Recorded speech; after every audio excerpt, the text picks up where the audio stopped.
Welcome back to another technical deep dive here in the Debug Zone. Today we're tackling a big question and breaking it down with insights from other users. Hopefully this clears up some misconceptions and helps you get the answer you need.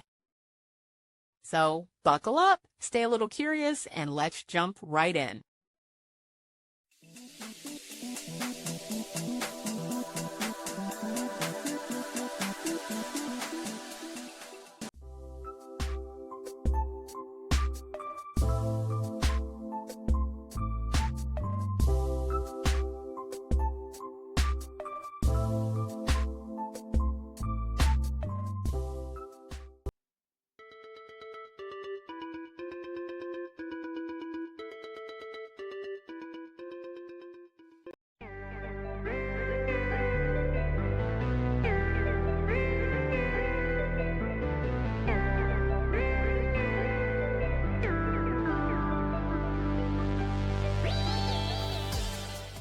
And that's a wrap. I hope you found the answer you were looking for. If you did, take a second to hit that subscribe button. It really helps out.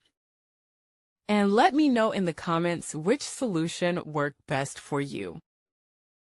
See you next time in the Debug Zone.